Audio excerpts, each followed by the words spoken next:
Hello everyone, my name is Ramasri Rai. Welcome at MMC. So guys, in my today's lecture, I'll be discussing you 30 most important idioms and phrases. Okay? तो चलिए आज का जो हमारा lecture है lecture number 12 है और आगे बढ़ते हैं।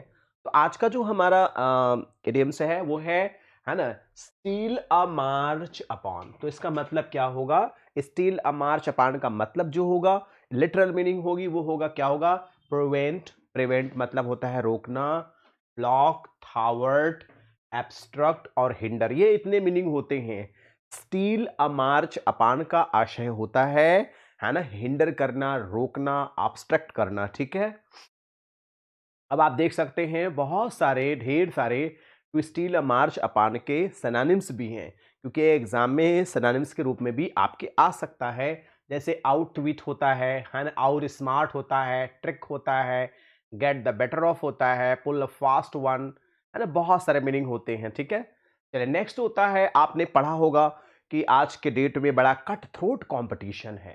तो कट थ्रोट कंपटीशन का मतलब आप देख सकती हैं, ये यहाँ हैं तो ये इनके आगे जा रहे हैं, मतलब एक कट थ्रोट कंपटीशन, गला काट प्रतिस्पर्धा। इसका आशय क्या है? इसका आशय ये साफ साफ है कि कोई भी कंपनी दूसरी कंपनी को पीछे करने के लिए वो कुछ भी करने को तैयार है। आपने देखा होगा जैसे रिलायंस ने, जियो ने क्या किया कि सारे उपभोक्ताओं को इन्होंने, है ना, एकदम फ्री में दे दिया नेट, 2 साल तक फ्री में दे दिया, right.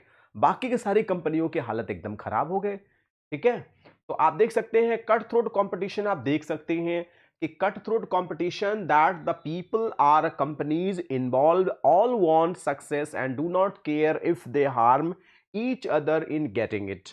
The cut throat competition in a personal computers, आप देख लीजिए cut throat competition in branded shoes, cut throat competition in PC computer, personal computer, cut throat competition in all sectors. ठीक है, तो देख लीजिए, आप देख सकते हैं इमेजेज आपको, है ना, सारी चीजें बहुत अच्छे से बयां कर देती हैं। कट थ्रोट कंपटीशन यहां भी एक देख लीजिए, कह रहे हैं कि free hair cut if you vote for KCR. अगर मतलब इसे समझिए कि अगर आप, है ना, कहते बीजेपी को वोट देंगे तो आपका बाल क्या होगा? फ्री में कटेगा। ठीक है, इन्होंने कहा कि फ्री हेयर स्टाइल अगर आप आम आदमी को वोट देते, just for fun guys. Okay, next है कैच अ टार्टर का मतलब क्या होता है? What is the meaning of catch a tartar? तो कैच अ टार्टर का मतलब होता है, ध्यान दीजिएगा, to deal with someone or something that prove unexpectedly troublesome or powerful. मतलब होता है किसी चीज को डील करना जो कि काफी कठिन हो या डिफिकल्ट टू मैनेज हो। आप देख सकते हैं जैसे while fighting with Indian army the enemy realized that they had caught a tartar। तो कैच अ टार्टर का मतलब आप समझ लीजिए जैसे कि पाकिस्तान ने कई बार भारत पे आक्रमण किया, लेकिन क्या हुआ कि हमारी आर्मी इतनी ताकतवर हुई कि उनके लिए हमारी आर्मी को झेलना बहुत ही कठिन काम हो गया। तो ये कह सकते हैं कि पाकिस्तानी आर्मी बोलेगी कि दे, है ना, to fight with Indian army is like to catch a Tartar. ठीक है, तो कैच अ टार्टर का मतलब आप समझ गए होंगे, कारगिल वार के समय how Indian defeated Pakistan in Kargil war 1909। ठीक है, चलिए, तो कैच अ टार्टर मींस क्या होता है? To catch a dangerous person or encounter a person who is too stronger for the assailant. मतलब समझ गए आप लोग, एकदम बेहतरीन डेफिनेशन है कि यहाँ पे टू रहेगा, थोड़ा सा इसको सही कर लीजिएगा। To catch a Tartar means इसका मतलब क्या होगा? कैच अ डेंजरस पर्सन, और किसी व्यक्ति, खतरनाक व्यक्ति को पकड़ना या किसी खतरनाक व्यक्ति से लड़ना। Encounter a person who is too strong for the assailant, वह व्यक्ति जो बहुत ज्यादा ताकतवर हो। ठीक है, लेट्स गो अहेड। अब देखिए अगला इडियम क्या है, an apple pie order. Apple pie order का मतलब क्या होता है? आप देख सकते हैं जो पाई होता है, अगर आप इमेज देखेंगे तो मैं आगे दिखाता हूं, पाई को बहुत ही सिस्टमैटिक बनाया जाता है। तो एन एप्पल पाई ऑर्डर मतलब सारी चीज एकदम व्यवस्थित होना। तो आप देख सकते हैं इस घर में सारी चीजें एकदम व्यवस्थित है। If something is in apple pie order, अगर एप्पल पाई ऑर्डर कुछ है तो इसका मतलब हो गया it is perfectly arranged entity, बहुत ही सुंदर ढंग से, साफ और स्वच्छ तरीके से चीजें रखी हैं। She always keeps her house in apple pie order, my mother keeps my house in apple pie order, my brother keeps, है ना, his house in apple pie order. आप बहुत सारे एग्जाम्पल देख सकते हैं। एप्पल पाई ऑर्डर के एक और एग्जाम्पल देख लीजिए, to describe something which is perfectly clean, neat and in order. देख लीजिए, बेहतर ढंग का एग्जाम्पल है। Peter cares much for his books and keeps them in apple pie order. Peter अपने घर को बहुत अच्छे एप्पल पाई ऑर्डर का एक इमेज देख लीजिए आप। एप्पल पाई ऑर्डर में ये सारी किताबें रखी हैं, है ना। Is use to refer to something being perfectly that neat and tidy. बहुत ही बेहतरीन एग्जांपल है। आप देख सकते हैं एप्पल पाई ऑर्डर है, कैसे है ना ये पाई जो होता है कितना सिस्टमैटिक, कितने अच्छे से बनाया गया है। ठीक गाइस, ओके तो चलते हैं नेक्स्ट। फॉल फ्लैट का मतलब क्या होता है? देखिए कितना अच्छा इडियम्स है, फॉल फ्लैट। फॉल फ्लैट का मतलब होता है fail completely to get the planned result. कोई प्लान्ड रिजल्ट को पाने में निष्फल हो जाना, असफल हो जाना, उसे फॉल फ्लैट कहते हैं। बी अनसक्सेसफुल, किसी कार्य में अनसक्सेसफुल होना, कोलैप्स कर जाना, ये इतनी मीनिंग है। एग्जाम्स में आपके कोई भी मीनिंग आ सकता है, ठीक है। नेक्स्ट, फॉल फ्लैट की एक डेफिनेशन भी है, ये अंतर है दोनों। हिज जोक्स फेल फ्लैट, है ना। Admittedly most of the cast lack the comic timing to make all the jokes fly. देखिए ये एक फॉल फ्लैट का एग्जाम्पल है, ठीक है। नेक्स्ट है हाई हैंडेड का मतलब क्या होता है? हाई हैंडेड, है ना, बहुत सुंदर एग्जाम्पल है। हाई हैंडेड का मतलब क्या होता है कि भाई हाई हैंड कौन करता है? जो थोड़ा सा बड़ा होता है ना। बॉसी, जिसके अंदर बॉस की क्वालिटी हो, डिक्टोरियल हो, depending on force rather than what is right, वो फोर्स पर डिपेंड हो, जो बॉस लोग होते हैं, ताकतवर होते हैं, उसे हाई हैंडेड मैन, है ना। जिसके जिसके हाथ उठा देने से कुछ भी हो जाए, उसे हम हाई हैंड, माई, है ना, आप कह सकते हैं माई, है ना, supreme, my suspensor always takes a high handed approach. देख रहे हैं आप। अब देखिए with a high hand idiom का मतलब क्या होता है, आपको एक और सुंदर सा डेफिनेशन है। Having or showing no regard for the rights concern or feeling of others. High hand का मतलब ये भी होता है बहुत ज्यादा घमंड होना, बहुत ज्यादा पावरफुल होना, दूसरे के दुख मतलब दूसरे के असुविधा के लिए एक भी प्रतिशत ध्यान न देना। देख सकते हैं आप, having a showing no regard, कोई सम्मान नहीं, for the rights concern or feeling of other, दूसरे के भावनाओं का बिल्कुल ध्यान न देना, ऐसे व्यक्ति को घमंडी कहते हैं, हाई हैंडेड, ठीक है।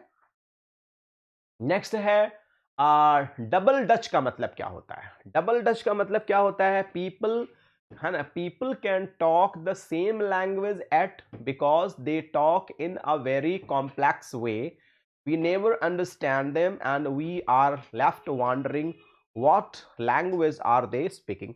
तो डबल डच का मतलब क्या होता है? वैसे अनइंटेलिजिबल लैंग्वेज होता है, जिस भाषा को हम अच्छे से समझ ना सके उसे हम लोग डबल डच कहते हैं। एक्चुअली जो डच होती है वो बहुत टफ लैंग्वेज होती है, समझना थोड़ा सा मुश्किल होता है, इसलिए लोग कहते हैं ना you are speaking double Dutch, है ना, आप डबल डच बोल रहे हैं। तो डबल डच का देखिए ये बहुत तेज चिल्ला रही है, किसी को कुछ समझ में नहीं आ रहा है। तो unintelligible or garbled speech or language she could have been talking double Dutch for all we understand of it. मतलब थोड़ी कोई भाषा, कोई लैंग्वेज जो थोड़ा समझ में ना आए उसे हम लोग डबल डच कहते हैं, ठीक है। अब देखिए पेनोलॉप्स वेव माने क्या होता है? पेनोलॉप्स वेव का मतलब क्या होता है? ए अनएंडिंग वर्क, ऐसा काम जो कभी खत्म ही ना हो, इसे हम लोग बोलते हैं पेनोलॉप्स वेव। पेनोलॉप्स वेव का मतलब देख लीजिए क्या होता है। देखिए mister Jones made a long speech at the meeting, everyone thought it was a पेनोलॉप्स वेव। मिस्टर जोन्स ने स्पीच दिया, इतना लंबा स्पीच दिया, ऐसा लगा कि पेनलॉस वेव था, मतलब अनएंडिंग स्पीच। जैसे कुछ लोग होते हैं ना, जब बोलना शुरू कर देते हैं तो पता ही नहीं चलता कितना ज्यादा बोल जा रहे हैं, ठीक है। तो they are always fighting and, है ना, negotiating and fighting a perfect panel of waves. तो पैनल ऑफ वेव्स देखिए अनएंडिंग वर्क, इनका काम आप देख सकते हैं, काम खत्म ही नहीं हो रहा है, पैनल ऑफ वेव्स हो गया है, काम कर रही। कट अ सॉरी फिगर का मतलब क्या होता है? Make a poor impression. Cut a sorry figure का मतलब क्या होता है? Make a poor impression, present one self poorly. Make a poor मतलब यू आर कटिंग सॉरी, मतलब नो इंप्रेशन, और इंप्रेशन भी है तो बहुत ही पुअर इंप्रेशन है। कट सॉरी फिगर, ऐसा फिगर, सॉरी फिगर, कोई इंप्रेशन ही नहीं है आपने बनाया, है ना। तो make a poor impression, presentation what ever.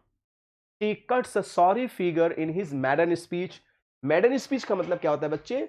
पहला भाषण होता है। क्या होता है? पहला भाषण होता है, या हम यूं कह सकते हैं कि पहली स्पीच होता है। जब कोई व्यक्ति बोलता है तो उसे मैडन स्पीच हम लोग कहते हैं। ठीक है, देखिए मैडम इज गिविंग मैडन स्पीच। ठीक है, तो आप ये कह सकते हैं मैडन स्पीच, है ना। आप you can see this image.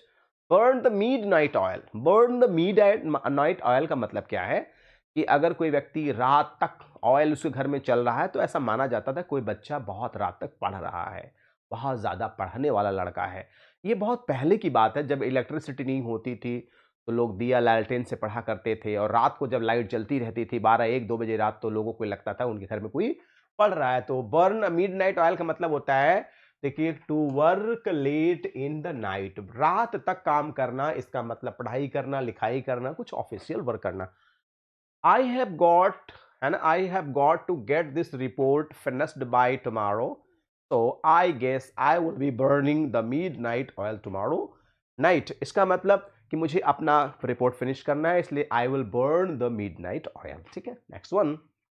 देखिए आप एक इमेज देख सकते हैं, to burn a midnight oil. Next है थ्रो फायर एंड वाटर। भाई आप समझ सकते हैं थ्रो फायर एंड वाटर का मतलब क्या होता है कि फायर और वाटर, इसका मतलब हर सिचुएशन के लिए जो व्यक्ति रेडी होता है, तो through fire in all sorts of difficulties. तो फायर एंड वाटर का मतलब होता है हर परिस्थिति के लिए हमेशा तैयार रहना। I can grow through fire and water to protect my Mac. I can means I'm ready to face all kind of situation. I can go through water and fire। ठीक है, तो थ्रू फायर एंड वाटर हम दोनों भी condition को झेल सकते हैं। फायर है तो फायर को भी झेलेंगे, और वाटर है बच्चे तो वाटर के लिए भी झेलेंगे। ठीक है, तो हर कंडीशन के लिए इंसान को gird up one's loins. Gird up one's loins का मतलब क्या होता है? तो गिरड अप वंस लायंस का मतलब होता है, gird up one's loins prepare oneself for action as in I am girding up my loins that crucial interview. किसी चीज के लिए खुद को तैयार करना, है ना, मेंटली प्रिपेयर होना, साइकोलॉजिकली प्रिपेयर होना। जैसे gird up one's loins to prepare oneself for something require. देखिए किसी चीज के लिए तैयार होना, रेडीनेस, स्ट्रेंथ आर एंड्योरेंस। किसी रेडीनेस के लिए, स्ट्रेंथ के लिए और एंड्योरेंस के लिए, है ना। He girded his loins to face his competitor. वो अपने कॉम्पिटिटर को फेस करने के लिए अपनी कमर कस लेना, एक तरह से कह लीजिए आप। ठीक है, नेक्स्ट है अ गाला डे। अ गाला डे का मतलब क्या होता है? बहुत एग्जाम में पूछता है। तो गाला डे का मतलब होता है is a day of merrymaking. मतलब फेस्टिवल के दिन को कहते हैं गाला डे, है ना। सब लोगों का जब गाल बजने लगे, खुश रहें लोग, हैप्पी रहें, चिल्लाएं, तो गाला डे हो जाता है। देख सकते हैं आप, ये गाला डे का एक सुंदर सा इमेज है। ऑल आर हैप्पी, सबके गाल खुले हुए हैं, सबके आवाज खुले हुए हैं, गाला डे है। ठीक है, तो fight tooth and nail. Tooth and nail का मतलब आप समझ सकते हैं पूरे जी जहान से, है ना। तो आप देख सकते हैं कि use all your effort and will power. पूरी शक्ति से, इच्छा शक्ति से और पूरी ताकत से लड़ना, नेल, है ना। और है ना, फाइट टूथ एंड नेल, दांत से भी लड़ना, नाखून से भी लड़ना, इसका मतलब कोई कसर न छोड़ना, है ना। To get something you want, to prevent something happening. कोई चीज प्राप्त करने के लिए या किसी घटना को, है ना, अंजाम देने के लिए हम पूरा टूथ एंड नेल से लड़ते हैं, पूरी हिम्मत के साथ, पूरी ताकत के साथ। क्रोकोडाइल टीयर्स का मतलब क्या होता है? क्रोकोडाइल टीयर्स का मतलब आप समझ सकते हैं, मगरमच्छ किसी को खाकर आंसू बहाए तो कोई मतलब नहीं है उस आंसू का, है ना, कोई मानेगा ही नहीं। तो crocodile tears is an insincere or hypocritical display of grief or remorse, है ना, pretending to be upset or sorrowful. जैसे कि आप नेता वगैरह को देखे होंगे कि कई नेता ऐसे हैं फिल्मों में कि हीरो के माता पिता को मरवा देते हैं और जा करके घड़ियाल के आंसू रोते हैं। उसे आप कह सकते हैं दैट लीडर इज, है ना, शेडिंग क्रोकोडाइल टीयर्स, है ना। बहुत सुंदर कहावत है। Nobody believes your crocodile tears over Peter's leaving. We know you wanted his job for years। ठीक है, तो आप देख सकते हैं क्रोकोडाइल टीयर्स का, she really wasn't sad, he had died, she shed crocodile tears। she really wasn't sad, वास्तव में वह दुखी नहीं थी, है ना। ही हैड डाइड, कि वह मर गया, शी शेड क्रोकोडाइल टीयर्स, है ना, केवल वो मगरमच्छ के आंसू बहा रही है। बहुत सारे केसेस में लोग ऐसा कहते हैं और बोलते हैं, ठीक है। Call the dogs of, call the dog का मतलब ऑफ मतलब समझते हैं आप, मतलब होता है बंद करना। किसी का कुत्ता भाव भाव भाव भाव, जैसे आप घर पे जाते हैं करने लगे, है ना, तो जैसे कुछ बॉस वगैरह होते हैं ना, जैसे ही आप पहुंचे या कुछ गड़बड़ हो गया, भाव भाव भाव भाव करना शुरू कर देते हैं। तो कॉल द डॉग ऑफ का मतलब क्या होता है? To stop threatening or behaving aggressively, मतलब धमकीपूर्ण बातें और गुस्से से बातें करना रोकने के लिए कहा जाता है। Towards someone, call the dogs off, I will tell you anything you want to know, just stop, है ना, प्लीज स्टॉप स्टॉप, है ना। कॉल द डॉग ऑफ, कहते हैं ना कुत्ते की तरह भाव भाव क्या कर रहे हो, है ना, शांत हो जाओ तब तो बताऊंगा आपको क्या पूछना है, क्या कहना चाहते हो। तो कॉल द डॉग ऑफ इसी से बना हुआ, आप देख सकते हैं कि मान लीजिए, है ना, ये बॉस हैं और ये एम्प्लॉइज हैं, जैसे ही आए तैसे ही बॉस ने भाव भाव भाव भाव करना शुरू कर दिया। तब मैंने कहा sir please call the dog of. ये बना किससे है कि जैसे किसी घर पे आप जाते हैं, कुत्ता भाव भाव भाव भाव करने लगता है, तो आप कहते हैं भैया कुत्ते को शांत कराइए तब मैं बताऊं क्या कहना चाहता हूं, ठीक है, लाइक दैट। अब get egg on your face, तो get egg on your face का मतलब आप समझ सकते हैं मुंह पर एग लग जाना, क्या अच्छी बात है क्या? नहीं सर, बिल्कुल अच्छी बात नहीं है, ठीक है। तो to be embarrassed or ashamed, अगर आपके मुंह पे कोई अंडा मार दे लग जाए, क्या आप एम्बेरेस्ड हो जाएंगे, शर्मिंदगी आ जाएगी आपके अंदर, है ना, बहुत ज्यादा आ जाएगी। तो आप देख सकते हैं to be very embarrassed because of something you said और डिड, इस कोई ऐसा काम आपने कर दिया या कोई बात ऐसी आपने बोल दिया जिससे आप अशेम्ड हो गए, उसे कहते हैं कि get egg on your face, मतलब वेरी शाई होना, ठीक है। तो काउंट ऑन और अपॉन, काउंट ऑन और अपॉन का मतलब क्या होता है? समथिंग और समवन डिपेंड ऑन। तो काउंट ऑन एक इडियम्स है जिसका मतलब क्या होता है? समथिंग और समवन डिपेंड ऑन, ट्रस्ट या रिलाई ऑन, भरोसा करना होता है। काउंट ऑन का मतलब होता है रिलाई ऑन, किसी पे भरोसा करना, किसी चीज के लिए विश्वास करना, ट्रस्ट होता है। ये भी बहुत सुंदर इडियम्स है, ठीक है। नेक्स्ट है ह्यू एंड क्राई का मतलब क्या होता है? तो ह्यू एंड क्राई का मतलब होता है शोरगुल करना, जोर जोर आवाज करना, ह्यू, ह्यू एंड क्राई, है ना। तो हुआ हुआ शहर की तरह चिल्लाना भी एक तरह से क्या हो गया? ह्यू एंड क्राई, चिल्लाना। A loud out cry formerly used in the pursuit of one who is suspected of a crime, ठीक है। तो ह्यू एंड क्राई मतलब शोर शराबा करना, स्पेशली तब शोर शराबा करना जैसे किसी व्यक्ति को कोई आरोप लगा दीजिए कि तुम क्रिमिनल हो, ये हुआ, और चिल्लाना सब लोग शुरू कर दे, लाइक दैट। तो ह्यू एंड क्राई मतलब होता है जोर जोर चिल्लाना। A loud outcry formerly used in the pursuit of one who is suspected of crime, देख सकते हैं यहाँ पे कितना भयंकर ह्यू एंड क्राई चल रहा है। तो ह्यू एंड क्राई मतलब, है ना। अगला है कीप वंस शर्ट ऑन। अब आप जानते हैं जब कोई व्यक्ति गुस्सा जाता है बहुत ज्यादा, एकदम भयंकर, तो अपना शर्ट वगैरह बटन वगैरह का खोल लेता है, तो थोड़ा सा रिलैक्स हो जाता है। तो स्टे काम हो जाएगा, इसका मतलब व्यक्ति शांत हो जाए। Stay calm, be patient, keep your shirt on Bob, they will be here in a time for wedding. मान लो किसी की शादी है और कोई है ना, शादी जिससे होने वाला है वो नहीं रेडी है, वो गुस्सा आ गया, लड़ाई झगड़ा हो गया भयंकर, तो लोग कहते हैं कि, है ना, keep your shirt on. On का मतलब शर्ट वगैरह खोल लेना, ऊपर चढ़ाना, जिससे आपको प्रॉपर एयर मिले, हवा मिले, ऑक्सीजन मिले, जिससे आपकी गुस्सा ठंडी हो जाए। तो स्टे काम होगा। कीप वंस शर्ट ऑन का मतलब होता है stay calm. Keep your shirt on का मतलब होता है टू काम डाउन। देखिए फिर मीनिंग एक मिल गया आपको, to calm down and not to be angry or impatient, गुस्सा ना करना, क्योंकि गुस्से से कुछ होता नहीं सिवाय काम बिगड़ता है। And aunt you ready eight, अभी तक आप तैयार नहीं हैं। Keep your shirt on, I will be ready in a minute, मतलब आप शांत रहिए, काम रहिए, मैं बस 1 मिनट में आ रहा हूं। नेक्स्ट है स्क्वायर मील का मतलब क्या होता है? फुल एंड बैलेंस्ड मील होता है स्क्वायर मील। कहते हैं ना आजकल मेरा स्क्वायर मील चल रहा है, इसका मतलब क्या है भाई? Full and balanced, full and well balanced meal होता है। My son's doctor recommended that he eat 3 square meals a day, क्योंकि वह सुबह शाम 3 बार भोजन करे और बैलेंस डाइट करे। आप देख सकते हैं ये एक बैलेंस डाइट का इमेज है, और आप लोग भी एकदम बैलेंस डाइट करिए, कोई कसर छोड़िए नहीं, ठीक है। तो एक बेहतरीन आपका डाइट भी हो जाया करेगा, ठीक है। तो हाँ, आप कहेंगे कि सर कुछ खिलाया नहीं, तो मैंने आपको एक बेहतरीन डाइट भी दे दिया, ठीक है। Have a brain wave. Brain wave माने होता है क्या, एकाएक कोई विचार दिमाग में आ जाना सडनली।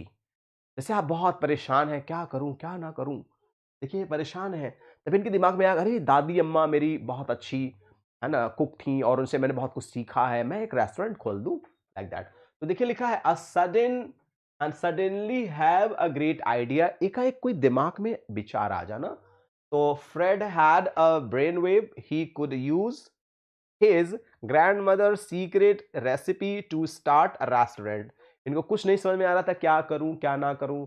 इनके दिमाग में क्या था, मेरी मदर ऐसा सब कुछ जानती थी, अब मैं वही रेसिपी का रेस्टोरेंट खोलूंगा। ठीक है, देखिए क्या है, कम अबाउट का मतलब क्या होता है, टू हैपन या घटित होना। कम अबाउट का मतलब क्या होता है, टू हैपन या टू घटित होना, है ना।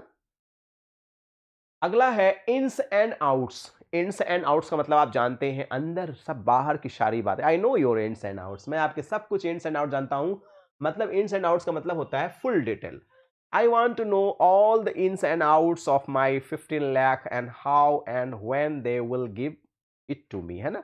वो मुझे कब देंगे, कैसे देंगे, है ना। किसी के फैमिली के बारे में कह सकते हैं आपकी, I know all ins and outs about his family. Ins and outs का मतलब फिर देखिए, एक मैंने दे दिया है इमेज की, फुल डिटेल होता है, फुल इंफॉर्मेशन होता है। He knows all the ins and outs of his father's business, वो अपने फादर के बिजनेस के बारे में सब कुछ जानता है। आई होप समझ गए होंगे आप लोग। चिक बाई जोल का मतलब क्या होता है, जो बहुत घनिष्ठ हो। चिक बाई जोल बहुत सुंदर एडियम्स है। तो चिक बाई जोल का मतलब होता है बहुत ज्यादा घनिष्ठ होना। आप देख सकते हैं वेरी क्लोज इंटीमेट, कोई आपका बहुत ज्यादा इंटीमेट होता है, कोई बहुत ज्यादा घनिष्ठ होता है, सो चिक बाई जोल कहते हैं। आप देख सकते हैं ये दोनों बच्चे क्या है, very close, or close together, दोनों चिक बाई जोल है, बहुत प्रसन्न है। Don't look a gift house and horse in the mouth, मतलब कोई गिफ्ट की तरह हॉर्स के माउथ में देखना। इसका आशय क्या हो जाता है, इसका आशय हो जाता है look a gift horse in the mouth. इसका मतलब find fault with something that has been received as a gift. मतलब कुछ लोग आदत होती है किसी गिफ्ट में कमियां ढूंढना, अरे ये 20 रुपए का गिफ्ट है, अरे बहुत सस्ता है, तो इसे ऐसे ही लोग कहते हैं कि look a gift horse in the mouth. मतलब घोड़े के मुंह में गिफ्ट को देखना। आप सोच सकते हो कितना खराब है, घोड़े का मुंह दिखना कितना खराब होता है ना। मीनिंग क्या होगा, to complain if a gift is not up to your expectation. भाई आपने सोचा था कि वो गिफ्ट बहुत महंगा ले आए और बहुत सस्ता ले आए, तो उसी को बोलते हैं ये। When aunt Lara bought a Cynthia a beautiful dress, she looks gift horse in the mouth. आप समझ में आ ही गया होगा आप लोग को। टू कीप एब्रेस्ट ऑफ का मतलब क्या होता है, एब्रेस्ट ऑफ का मतलब होता है to remain closely informed about something, to follow the developments of something और some situation. Do you want to stay I am sorry, do you want to stay abreast on both local and world wide current events. तो abreast का मतलब होता है to remain closely informed, मतलब किसी चीज के बारे में पूरी जानकारी होना, ठीक है, लेटेस्ट और फुल डिटेल होना, नॉलेज होना। इंफॉर्मेशन अबाउट द पीपल, लोगों के बारे में। कीप द एब्रेस्ट ऑफ मतलब होता है लोगों के बारे में पर्याप्त नॉलेज होना, पर्याप्त ज्ञान होना। अब cast pearls before the swine, मतलब समझ रहे हैं, जंगली सुअर के सामने आप मोती बिखेर दो, कोई मतलब है, भैंस के आगे बीन बजाने वाली बातें हैं एकदम से। तो कास्ट पर्ल, पर्ल माने मोती, बिफोर अ स्वाइन, सुअर के सामने अगर आपने क्या मोती फेंक दिया तो कोई मतलब नहीं है। किसी अनडिजर्व, देखिए लिखा भी है, to give something valuable to the undeserving person, अयोग्य व्यक्ति को बहुत ही महत्वपूर्ण रिस्पॉन्सिबिलिटी दे देना, जिम्मेदारी दे देना, उसे ही कहते हैं। आप देख सकते हैं ये सुअर है और यहां मोती किसी ने फेंक दिया है। अब इन सुअरों को इन मोतियों का क्या यूज है, कोई मतलब नहीं है, क्या जाने क्या होता है, ठीक है। ये पूरा डेफिनेशन है, offer valuable things to people who do not appreciate them, कोई ऐसी कीमती चीज देना किसी को देना जिसकी कदर ही वो ना जाने। समझ गए आप। तो इसी को ही कहा जाता है carry coals to new castle.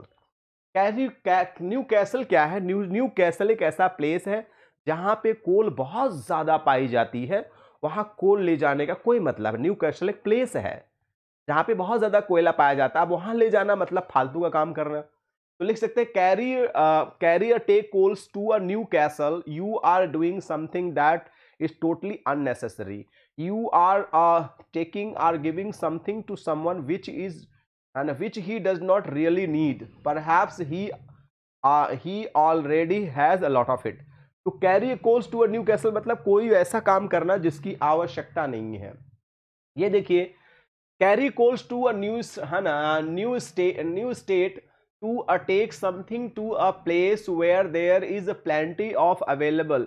Newcastle is a town in northern England where a lot of coal was produced. ठीक है, ये एक स्टोरी है जिसको आप जान करके, है ना, समझ गए होंगे. Bring home to the book, इसका मतलब होता है पनिश करना. बड़ा ही प्यारा इडियम्स है. Bring someone to book, to punish someone when they have done wrong. किसी व्यक्ति को पनिश करना अगर उन्होंने कुछ गलत किया है, तो ब्रिंग समवन टू बुक कहा जाता है. Bring someone to book. If you bring someone to book you punish them for an offence और make them explain their behaviour officially. Police should be asked to investigate that guilty can be brought to book soon. देखिए, पूरा definition समझ में आ गया होगा. ये देखिए, boss हैं, इन्होंने कुछ गड़बड़ किया होगा, तो ब्रिंग हिम बुक मतलब गलत व्यक्ति को पनिशमेंट देना. ठीक है, तो गाइज आज की इस वीडियो से 30 इंपॉर्टेंट मैंने इडियम्स डिस्कस किए. आई एम वेरी श्योर आपको एंजॉय किया होगा आपने. कुछ अच्छा लगता है प्लीज लाइक द वीडियो, नहीं अच्छा लगता है you can dislike the video. So guys, please, if you are new, so please subscribe the channel and don't forget to press the bell icon. One more request guys, please share the link to your friends, near, dear and sweetheart one, right? And finally, don't forget to send your valuable comment. So guys, thanks for watching this video. Good day all and take care all. Thank you so much. Thank you so much.